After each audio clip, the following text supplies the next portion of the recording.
Where two combatants literally kicked the heck out of each other. Believe it or not, the states of New Jersey and Nevada, among others, actually license these kinds of displays, and they are televised all over the world.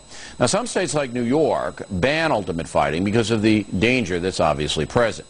Remember, many prize fighters suffer brain injuries, Muhammad Ali being the best example. So the question is, should ultimate fighting be banned throughout the United States? Joining us now from Las Vegas, Dana White, president of the Ultimate Fighting Championship, and from Salt Lake City, Rich Franklin, the UFC World Middleweight Champion. Mr. Franklin, I'm looking at your resume, boy, you are in a brutal business. You knocked some guy out for 20 minutes, and people thought he might have been dead? No. See, now, what happened was I was talking to the lady that worked for your show and told her a story about my amateur career, and she's kind of getting her facts mixed around. But if you want to talk about the sport and the way that the sport's involved, you can look at the early UFCs and compare it to how the UFCs of today are, and there's the same way. And what I told her was, when I fought as an amateur, my first couple fights as an amateur, there was no sanctioning bodies in the States or anything like that. So I had a fight one time that I'd kicked a gentleman in the jaw and knocked him out, and it had taken them a while to revive him because they didn't have paramedics. But here's the point. This is a brutal business. Everybody knows it. You're selling brutality. People come to see it because they want to see violence. And there's no question about that. Why is it worth it to you to do it? Is it money? Well, you know, first of all, Bill, I used to be a high school teacher, and I gave up a career as a teacher to pursue something that I had as a dream as a child, and that is to be a professional athlete. You can look at athletes across the board in any kind of sport that you want to. You can look at head trauma injuries with soccer, doing head balls. You can look at the number of knee surgeries that professional football players have and stuff like that. And I'm a 31-year-old athlete, and if I take my health into consideration and how I feel on a daily basis, I feel great when I wake up in the morning. I don't have to take a half a dozen Vicodins just to get out of bed. All right, you know. But do you do it for money? I mean, because there's not that much money in it, is there? How much money do you make a year? I make way more money than I would have made as a teacher, well, okay. And to say that I'm not money motivated would be a lie. But that's not the only reason why I do this. I can wake up in the morning and teach mathematics and grade papers all day long, or I can come into the gym and work out. And this is something I'd be doing anyway. I have a passion for combat.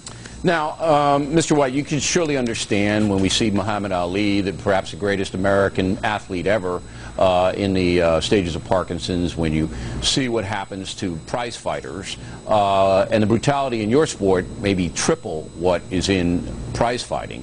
You can see why people will say, look, it's too much. You know, what are we, ancient Rome here? Is it going to be like lions in the ring next? You can understand that, can't you? Not at all. This is mixed martial arts, and there's no correlation between Parkinson's disease and Muhammad Ali. And well, what do you mean? This sport is actually safer than professional boxing. And professional boxing. This is safer than professional boxing, where you can kick absolutely. people?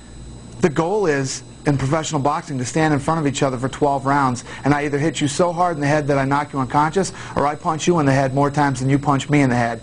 In this sport, there's several ways to win. You can kick, punch, knee, elbow, you can go to the ground, use submissions. Well, let me get this straight. Mr. White, you're telling me that it's safer to be a boxer than to go into ultimate fighting, where you're in a little cage and you can kick somebody, use your elbow, your knee, you can just beat the living daylights out of them any way, in shape or form. Come on, who's going to buy that? Absolutely. There's never been a death or serious injury in the 12-year history of the Ultimate Fighting Championship. All right, but there's been a British study that shows, the British Journal of Sports Medicine suggests that your sport is 3 times as dangerous as prize fighting. And they have all the stats, 48 concussions. Where's the foundation? Where's the foundation? There's never been a death or serious injury in 12 years. Here's the stat from the British Journal. 48 concussions per 1,000 fighters, as opposed to 19 per 1,000 for prize fighters. I mean, it's triple. It's almost triple.